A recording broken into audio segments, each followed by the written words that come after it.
Well, welcome back. Well, the Federal Retirement Thrift Investment Board, which is the 401k for our military men and women, want to open the doors wide open to invest federal employee retirement money into Chinese companies that are controlled by the CCP. This includes companies leading the Chinese Communist Party in trying to take over the U.S. as the #1 superpower militarily. Joining me right now is a man who has gotten in front of this several times. Florida Senator Marco Rubio is here. He is a member of the Foreign Relations and Appropriations Committees and Vice Chairman of the Select Intelligence Committee. Senator, it's great to see you. Thanks very much for being here. And I want to start there because I have the letter that you sent, and along with your colleagues, asking the investment board, the Federal Thrift Savings, why they want to have this open mutual fund window to allow Chinese companies to be part of the thrift and increase the number of Chinese companies there. Tell me about the concerns around this and whether or not this is happening. Well, let's start with just a general concern that I think applies to all the entire market, and that is the concern that these companies in China do not, at this moment anyways, follow the same requirements that any other companies that are listed follow in terms of transparency and auditing requirements. So you're risking American money into companies that we know very little about and, in fact, refuse to comply. Add to that the irony of this, okay? A lot of the people that are on for example, if you're in the Army or the Navy, the armed forces of this country, defending this country, and you're putting money aside in this equivalent of a 401k, and that they are turning around and investing that money, capitalizing companies in China controlled by the military that are designing the weapons that are one day going to be used to attack you or kill your children when they grow up and go serve in the military. That's outrageous. So I think there's just a very simple common sense line here, and that is that why are we using American money to fund companies that are building the weapons that are being designed to destroy and kill American troops? Yeah. It's also making it clear that it's not going to be screening these mutual funds for U.S. sanctions. Some of these companies have been sanctioned already by the United States, and yet our military men are going to be investing and funding their growth? Well, I think this is unfortunately a part, it's controlled by a board of investors and investment experts and specialists. And unfortunately, we've seen this now across equities markets with people who think or believe that their only job and the only consideration is, can I get a good return for our investors? And that's a very important consideration. There's no doubt about it. But I think there needs to be some common sense here. Now, it's sometimes the same people, on the other hand, that have no problem divesting investment in companies that are involved in fossil fuels or in a gun maker or in some other woke priority that they might have. They have no problem using, divesting from those companies or from people like that. But at the same time, they have no interest in not putting money into the hands of companies that are controlled by the military of a country that intends to overtake America, become the world's most powerful country, and in that process threaten our troops stationed in the Asia-Pacific region and, frankly, at some point anywhere in the world. I mean, I thought this was a bipartisan issue.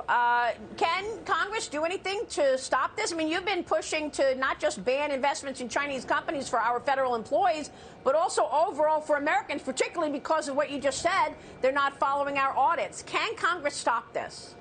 Yeah, so it's a bipartisan issue, meaning everybody, or generally everybody, agrees. It's not a bipartisan priority.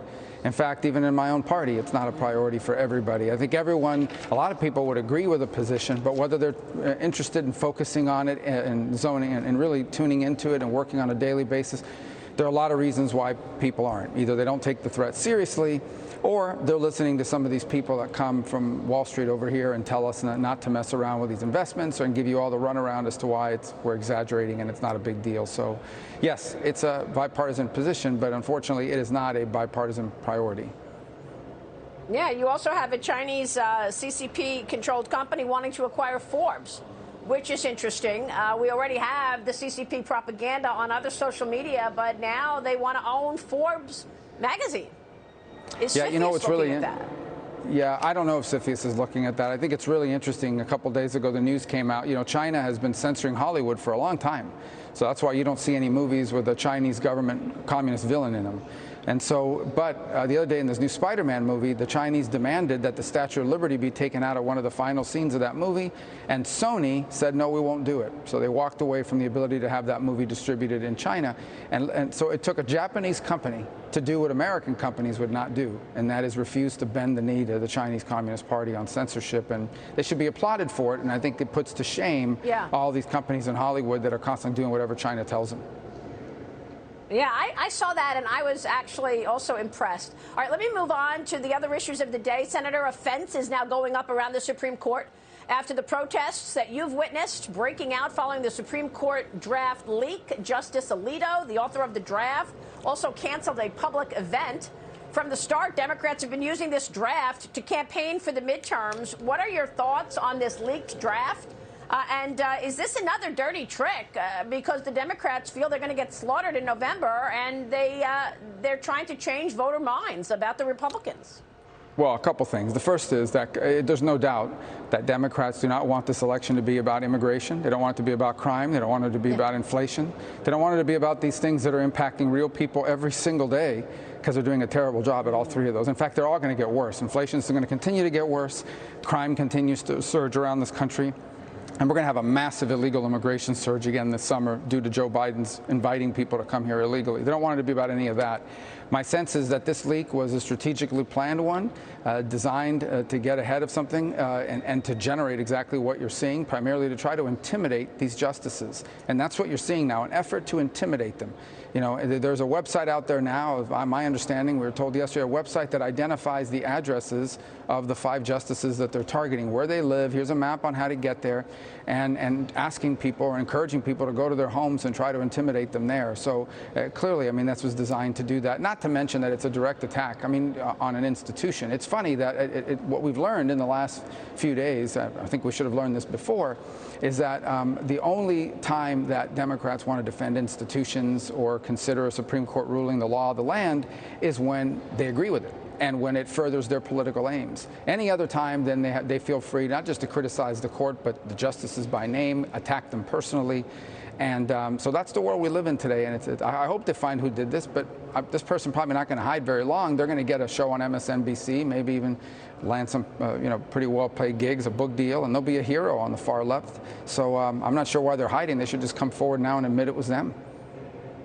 Well, it's pretty extraordinary to see the poisoning of now the Supreme Court after we saw the politics poisoning in virtually every agency, frankly, from the FBI to the CIA to the Department of Defense. But real quick, I want to ask you about your bill that would prohibit employers from deducting expenses related to their employees' travel costs, gender-affirming care. You're taking on the woke corporation, Senator.